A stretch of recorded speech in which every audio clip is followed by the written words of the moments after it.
নমস্কার বন্ধুরা, কেমন আছেন আপনারা? আমি ভালো আছি।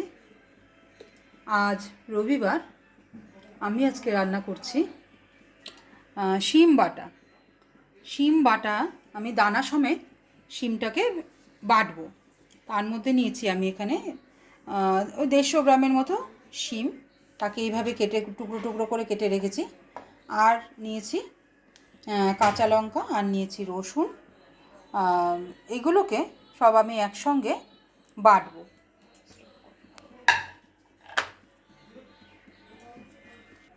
আমার আমার বাটাটা রেডি হয়ে গেছে।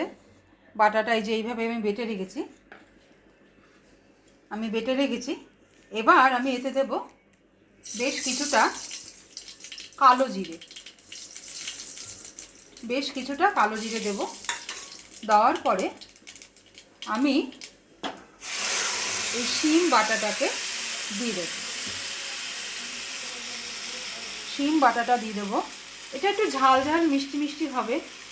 এটা খেতে ভাত দিয়ে সত্যিই খুব ভালো লাগবে। এর মধ্যে আমি দেব চিনি, লবণ, চিনি আর হলুদ। আমি এগুলোকে সব একসঙ্গে দিয়ে দিলাম। এবার একসঙ্গে সব এইভাবে এটাকে টানাতে হবে। আমার সামান্য একটু জল বেশি হয়ে গেছে, মিক্সিতে দেওয়ার সময় জলটা একটু বেশি পড়ে গেছিলো। অসুবিধা নেই আমার তাতে।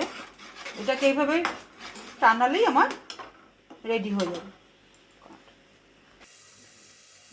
বন্ধুরা, এবার আমি এটাকে খুলে নিচ্ছি। এই যে এটা এই অবস্থায় আছে,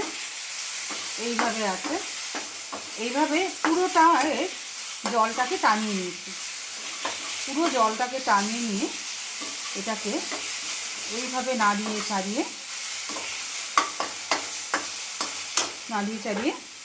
এটাকে রেডি করতে হবে।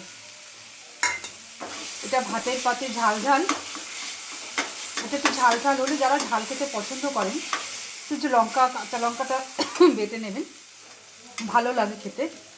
আমি রান্নাটা আমার হয়ে এসেছে। এই হলো আমার শিম বাটা। রান্নাটা